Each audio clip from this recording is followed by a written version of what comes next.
and from Ohm's law we got what is resistance. But exactly what is resistance? When a kid is in 10th standard, I normally spend 1 hour only discussing resistance. But when the kid is in 12th standard, we don't spend more than 10 minutes to discuss resistance. What is resistance? It is a nature which obstructs the flow of current. उसके स्वभाव में है कि वो current को obstruct करेगा. See, basically you should understand two things here. But kids normally confuse, that I will discuss. Resistance market में भी मिलता है और रेजिस्टेंस नेचुरली भी होता है. हमारा जो घर का फैन चलता है, हमारे घर का जो फैन चलता है, फैन का काम है हवा देना. फैन का काम है हवा देना. But after switching off the button और the switch off the fan, you touch fan, it becomes hot. It becomes hot. But the job of the fan was not to become hot. The job of the fan was to give air. But still it becomes hot. It means that, what is the conclusion? It means that every device is a resistor. Whether it is a fan, whether it is your mobile, whether it is your electric bulb, whether it is a charger, everyone is a resistor. Because their job is not to obstruct. But somehow nature में there is no 100% efficiency. Loss तो होना ही है. और एक point sir, एक last year एक बहुत अच्छा डाउट आया था. एक लड़का पूछा, सर लॉस कैसा होता है? ये हो ही नहीं सकता. तो मैं बोला कैसे? तो बोलता है, यू पढ़ाया, तूने पढ़ाया था. मैं बोला क्या पढ़ाया था? सर पढ़ाया था फर्स्ट चैप्टर में, energy is always conserve, charges are always conserve. तो लॉस कैसा हुआ? बच्चा, इलेक्ट्रॉन का लॉस नहीं होता है, एनर्जी का ट्रांसफॉर्मेशन होता है. इसलिए एक दिमाग में क्लियर कर दे. सी, एक बहुत बड़ा मिथ है, मैं वो भी दिमाग में क्लियर कर देता हूं. जब इलेक्ट्रिसिटी की बात करते तो मैं भी बोला स्टार्टिंग में flow of electrons. But practically electrons का कोई रोल नहीं है. मतलब इलेक्ट्रॉन्स क्या है, ऐसा मतलब. See, I'll give you a feel. I don't know how much you understand this subject better, and I'll give you beautiful understanding of this subject now. Just see, यहाँ पे मेरा बैटरी है, ये बैटरी है, ये बैटरी 10 वोल्ट का है, ये प्लस है, ये माइनस है, ये 10 से ये 0 है, ये 10 से ये 0 है, और यहाँ पे एक वायर है. मे भी मान ले कि मे भी यहाँ पे बल्ब रहेगा, मे भी यहाँ पे बल्ब रहेगा. ना करंट विल स्टार्ट फ्लोइंग. तेरे मन में क्या है? बचपन से यही पढ़ाया गया है, तेरी गलती नहीं है. तेरे मन में पॉजिटिव चार्ज करंट देगा और इलेक्ट्रॉन्स फ्लो होंगे, वो जो भी है. First of all what is the job of the battery? The job of the battery is to give energy. Energy for what? Energy to give push. Energy to give push. To give push for to whom? To give push to electrons. So electron क्या है? Electron एक जरिया है, मतलब वो एक medium है. जैसे बचपन में पढ़ा था, क्या पढ़ा था बचपन में? साउंड को ट्रेवल करने के लिए हवा एक जरिया है. We need air as a medium for sound, for communication. Because if there is no sound, how? अरे बाबा, साउंड है करके प्रेशर का वेरिएशन होता है. प्रेशर को हवा का वेरिएशन होता है. मैं हवा को दबाता हूं, रिलीज करता हूं, और वो हवा को दबाना एंड रिलीज करना creates voice. But when there is no हवा ओनली, मैं किसको दबाऊं? तो मैं बोलूं तो भी क्या बोलूं? आएगा ही नहीं आवाज. सेम वे इलेक्ट्रॉन्स नहीं है तो बेकार है, क्योंकि इलेक्ट्रॉन्स एक जरिया है. क्या करने के लिए? बैटरी का एनर्जी को स्पेंडिंग करने के लिए, ताकि वो एनर्जी बल्ब को चले जाए. बट पढ़ाते टाइम हम ऐसे नहीं बोलते. पढ़ाते टाइम क्या बोलते हैं? What is flow of current is electron. But मैं मानता हूं फ्लो हुआ, बट ऐसा नहीं कि यहाँ का इलेक्ट्रॉन यहाँ जाता है ना. सो यहाँ का, या ऐसा समझ में कोई गलत नहीं है, यहाँ का इलेक्ट्रॉन इधर गया, बट वो क्या कैरी कर रहा था? वो इलेक्ट्रॉन एनर्जी कैरी कर रहा था. ऐसे भी समझ सकता है.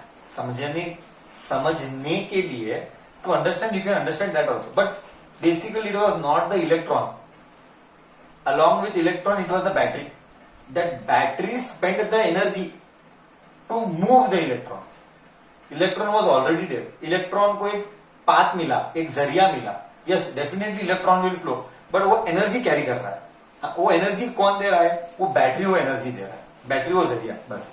तो पॉइंट क्या है? पॉइंट ये है कि जब ये प्रोसेस होगा तो every wire will not support, there will be some losses. That losses is not electron का लॉस, ये बच्चा गलत समझता है। See charges are always conserved, that is true, that is a conservation of charge का concept, but real में energy का transformation होता है from electrical energy to maybe heat energy. गर्म हुआ fan and all that, okay. Anyway, जैसा charger गर्म हुआ, चार्जिंग के लिए मोबाइल गर्म हुआ, है ना, करेक्ट है। तो एक मिनट, तेरे मन में एक और आएगा, तो क्या चार्जेस मूव करेंगे यहां से वहां? यस डेफिनेटली चार्जेस मूव करेंगे, बट वो जरिया क्या है? एनर्जी है। एनर्जी वो एक सोर्स है, इन शॉर्ट वो पावर हाउस है। जैसे mitochondria power of a cell, जैसे कुछ बायोलॉजी तो कुछ आता नहीं है, बट थोड़ा बहुत जो भी याद है मुझे, है ना, नहीं तो जाने दो। Okay fine. So I was talking about resistance. Resistance क्या है? अटकाने का काम करेगा। क्यों? मे बी वो इंसुलेटर रहेगा इसीलिए। क्यों? बिकॉज इंसुलेटर के पास फ्री इलेक्ट्रॉन्स नहीं है। जब फ्री इलेक्ट्रॉन्स नहीं है, सी सिंपल है, हाँ सिंपल है, तो अगर 100 मिसाइल फेंकेगा तो 20 मिसाइल तो मारेगा टारगेट पे। हाँ 100 मिसाइल में से 20 मिसाइल तो मारेगा टारगेट में, बट साला तेरे पास है ही 2 मिसाइल, तो दो टारगेट पे लगेगा कि नहीं लगेगा गारंटी नहीं है। बस यही केस है। कंडक्टर वो 100 मिसाइल है, वो जाएगा ही जाएगा, किधर इधर उधर जरा भटकेगा बट टारगेट पर पहुंचेगा। वो इंसुलेटर है, तू एनर्जी दिया तो भी साला वो जाना ही नहीं, क्योंकि अब तेरे पास है ही 2 मिसाइल, तो तू क्या करेगा? बस इसीलिए हम बोलते हैं इंसुलेटर का रेजिस्टेंस ज्यादा है। मतलब अटकाता क्यों घर पे अटकाता है? इसलिए क्योंकि उसके पास फ्री इलेक्ट्रॉन नहीं है। फ्री इलेक्ट्रॉन होता तो वो कंडक्ट करवाता। ओके, हम एक ब्यूटीफुल कॉन्सेप्ट पढ़ते हैं, valence band and energy conduction band. ये हम पढ़ेंगे 14th चैप्टर में सेमीकंडक्टर्स में, तब हम पढ़ते वैलेंस बैंड एंड ये सब बैंड। मतलब क्या इंसुलेटर के भी फ्री इलेक्ट्रॉन्स बना सकते हैं? यस, एनर्जी दे, वो सब हम सेमीकंडक्टर में देखेंगे, इधर में। So what is resistance? Resistance, if you go by definition, it is a property of the substance due to which it is a property which opposes the flow of current. Property what? It is a property of a substance. It is the property of a substance that opposes the flow of current. The flow of current. Muddam, maybe muddam, maybe not muddam also. If case of a fan and light, it is not muddam. But in case that you really want resistance, example, इस्त्री, तो चाहता है कि गर्म हो। Example, bread to toaster, तो चाहता है कि वो टोस्टर भी बोलते हैं, टोस्टर मेकर, ब्रेड मेकर, जो भी बोलेंगे उसको, वो गर्म हो। एग्जाम्पल, लड़कियों को नाटक करने के लिए, बाल को फ्लैट करने के लिए वो आता है चपट करते, क्या है भगवान जाने इसको क्या बोलते साला, हमको तो मालूम नहीं है, हम थोड़ी लड़की है। हाँ? वो हेयर स्ट्रेटनिंग के लिए वो गर्म होना, वो भी उधर भी इंसुलेटर है। वो तो कंप्लीट इंसुलेटर नहीं होता है, वो अलॉयज रहते, अलॉय का या सेमीकंडक्टर रहते हैं। नॉर्मली डिपेंड करता है, सेमीकंडक्टर तो नहीं रहेगा ऑब्वियसली, अलॉय रहेंगे। जरा जरा अलाउ करना, जरा जरा अटकाना। क्यों जरा जरा क्यों अलाउ करना? बिकॉज वो गर्म होके इस्त्री के नीचे तो आना चाहिए। सी, अगर वो इंसुलेटर होता है तो कंडक्टिंग नहीं करेगा, कंडक्टिंग नहीं करेगा तो वो अपनी गर्मी खुद गर्म होगा, बट खुद की गर्मी मेरे कपड़े को ट्रांसफर करना है, खुद की गर्मी मेरे कपड़े को ट्रांसफर करेगा तो इस्त्री होगा। तो जरा कंडक्ट करना, जरा अटकाना, that concept we use. But उधर यूज होता है, उधर रेजिस्टेंस चाहिए, बट किधर रेजिस्टेंस चाहिए ही नहीं, इलेक्ट्रिसिटी, इसीलिए कॉपर यूज किया गया। Copper is a material which has least resistance after silver. Copper, इसीलिए हर वायर घरों का कॉपर या एल्यूमिनियम का, ट्रैफिक क्या बोलते हैं, स्ट्रीट लाइट्स का एल्यूमिनियम के वायर्स दिखते हैं तुझे, क्योंकि कॉपर के बाद एल्यूमिनियम, जहां तक मेरा नॉलेज है, मुझे लगता है कॉपर महंगा, एल्यूमिनियम सस्ता है।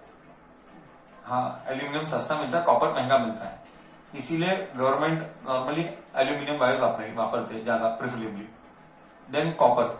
बट जिधर कॉपर है उधर कॉपर यूज करेंगे। ये मेन दो रीजन, यही दो मटेरियल यूज करेंगे बिकॉज उनका कंडक्टिविटी बहुत ज्यादा है। और उल्टा बोल दे, उनका रेजिस्टिविटी कम है, कंडक्टिविटी ज्यादा है, रेजिस्टिविटी कम है। एंड सबसे लीस्ट रेजिस्टिविटी किसका है? सिल्वर का लीस्ट रेजिस्टिविटी है, मतलब हाईएस्ट कंडक्टिविटी।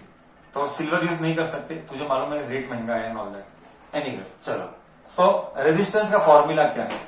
मतलब रेजिस्टेंस किसके ऊपर डिपेंड करता है? Resistance depends on,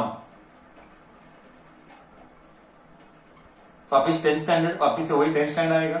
resistance is directly proportional to length of the conductor. मैं फॉर्मूला बाद में लिखता हूं। Resistance is directly proportional to length of the conductor. फट करेंगे जरा। Resistance is inversely proportional to area of cross section. Area of cross section, cross section यानी perpendicular cut करना। बहुत सारे बच्चे मेरे साथ 10th में नहीं थे, उनको मालूम नहीं रहेगा। ये वायर है, इसको मैंने परपेंडिकुलर कट किया, इसको मैं परपेंडिकुलर कट किया तो ये सर्कल हो गया। ये सर्कल को बोला गया एरिया ऑफ क्रॉस सेक्शन। मतलब हमेशा वायर सिलेंडर ही रहता है, दिमाग में क्लियर कर दे। Wire is always cylindrical in shape and when you cut the cylindrical shape you see something that is circle. So हमेशा एरिया पाई आर स्क्वायर आएगा, नहीं तो पाई बाई 4d² आएगा। Area can be written as pi r square, और diameter में लिखना है तो pi by 4d²। Next third one, resistance depend directly proportional to material. Nature of material, nature of material, क्या वो कंडक्ट करवाता है कि वो अटकाता है।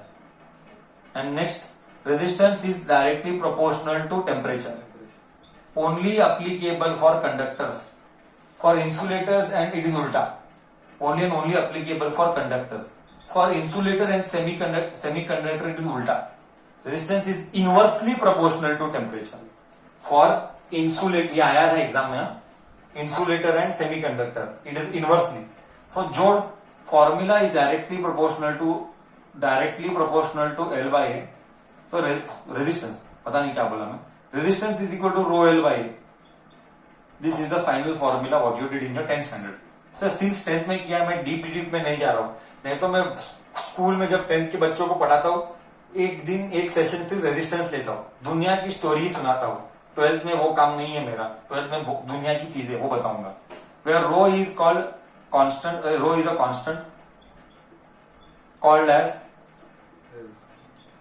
as resistivity of the material,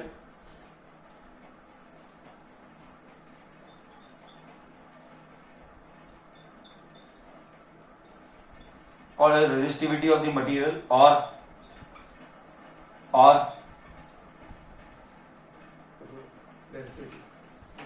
come on, tell me, let me see in the chat box. Or rho is also called as what?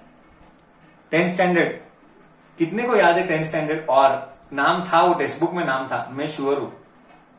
कितने को याद है 10th स्टैंडर्ड में? चेक कर रहा हूं बस चैट बॉक्स में। नो वन, पूरा 10th सब सपाट किया है। साइंस क्यों लिए पता नहीं, पुट सब पार्ट मार्क्स से सपाट हुआ है तुम्हारा सब। रेजिस्टिविटी गधेड़ी नहीं, specific resistance, it is also called as specific resistance. में याद नहीं रहेगा।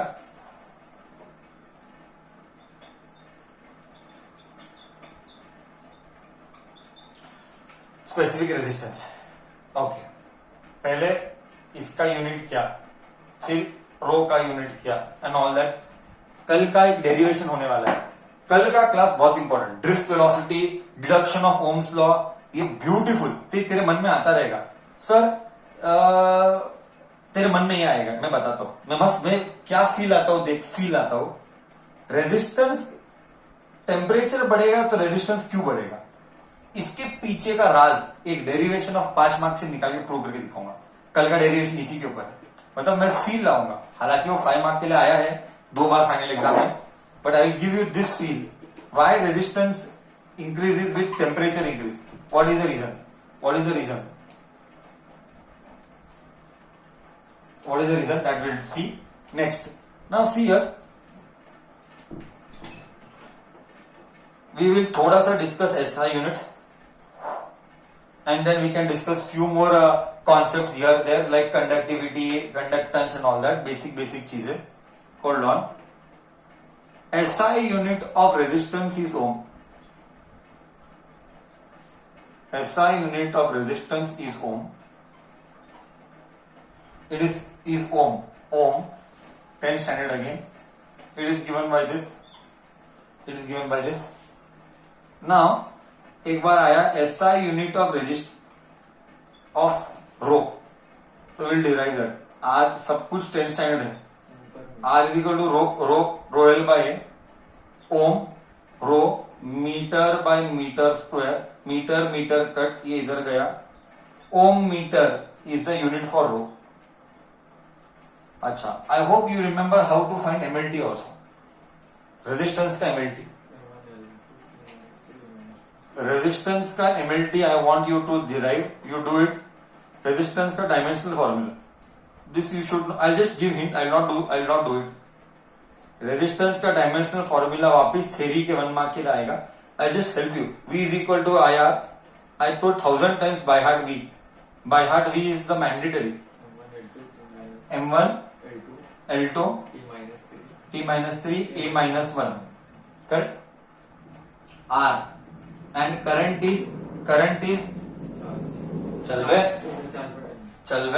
Current is ampere. Donkey. So I want M1 L2 T minus 3. ये नीचे आके ये बढ़ती गया स्लोली. ये नीचे आया फिर ये बढ़ती गया, तो ये -1, और इसका ऊपर का के बढ़ती आया तो ये -2. नीचे जाके ऊपर गया, तो ये था डायमेंशनल फॉर्मूला फॉर रेजिस्टेंस. ये भी 1 मार्क के लिए आ सकता है. ठीक है, okay.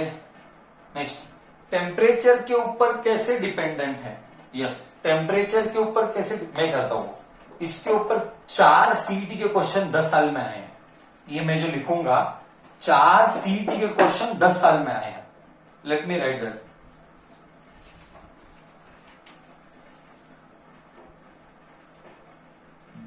Formula for resistance with respect to temperature.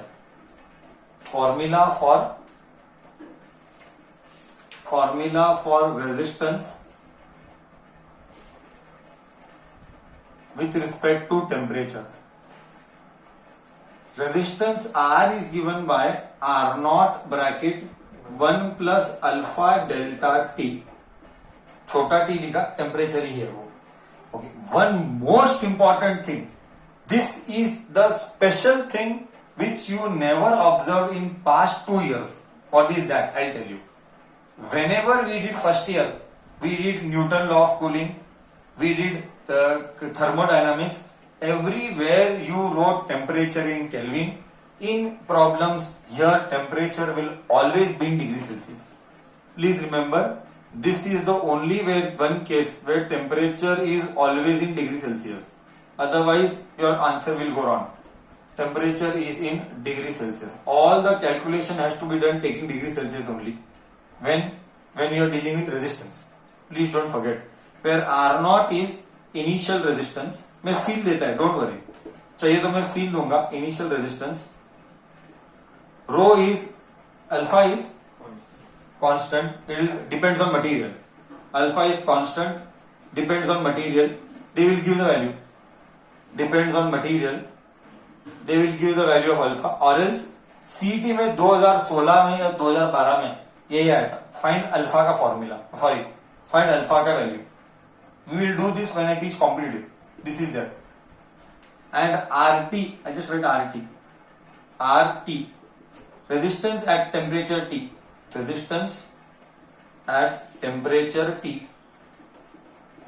Resistance at temperature T. Okay. So delta T, change in temperature.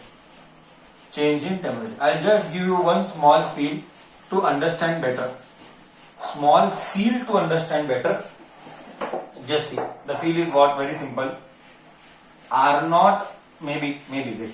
अगर टेम्परेचर T नॉट 10 डिग्री था तो may be resistance R not 2 ओम था. जब temperature TT let's say 40 degrees हो गया तो RT हो जाएगा मे बी 2.3 ओम. तो इसे क्या समझ में आया? ये इनिशियल टेम्परेचर, ये फाइनल टेम्परेचर. तो इसका डेल्टा टी क्या हुआ? 30. करेक्ट. फील आना चाहिए ना, इसीलिए मैं फील आ रहा हूं. By giving values you will get better feel. जब टेम्परेचर 10 था रेजिस्टेंस 2 था. जब टेम्परेचर 40 हुआ तो रेजिस्टेंस 2.3 हो गया.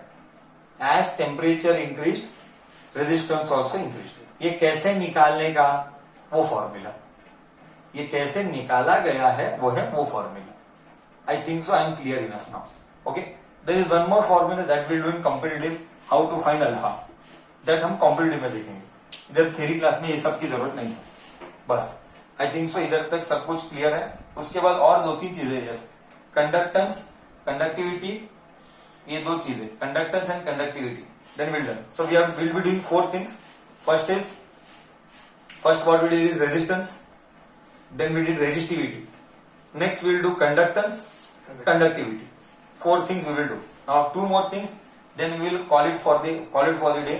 Maybe then we can do conductor, semiconductor, insulator. Tomorrow से actual deep में chapter चालू होता है. Drift velocity, current density, mobility. All this I will do in tomorrow's class. Then deduction of Ohm's law. All this is in the next class. Last 2 concepts let me discuss and then I will end the class for today. Conductance and conductivity. That's it. Conductance and conductivity. Conductance. What is conductance? Conductance is opposite of resistance or reciprocal of resistance. Conductance क्या बोलता है? How easily the charge can flow. Resistance, how much it will obstruct, oppose. Conductance, how easily the charge will flow. So conductance is given by G. Ease of flow of charge. Ease of flow of charge. How easily the charge can flow. Conductance is reciprocal of resistance. So what about its SI unit? Ohm का mho. Okay. Conductance का उल्टा ohm का उल्टा mho. ओम -1 लिखनी थी. ओम -1 लिख. Correct है. या मो भी बोलते कभी कभी. ओम का उल्टा mho, MO. And conductivity normally we use the word sigma if I am not wrong. Sigma conductivity, sigma is 1 by resistivity. So it is per ohm per meter or mho per meter. You can also ohm का उल्टा is per ohm is mho per meter. So this is conductivity. Resistivity का उल्टा. What is resistivity का formula? Ohm meter. तो conductivity का formula will be unit will be ohm per meter bracket -1. यही तो लिखा. -1 सेम ही तो है दोनों. ये है आज का क्लास का basic introduction. Ohm's law, current, charge, conductivity, resistivity. R is equal to rho L by A. A is the area of cross section. Ohm's law depends on temperature and other parameters. This was just a basic introduction. Real में current density, drift velocity, mobility, all that happens in the next class.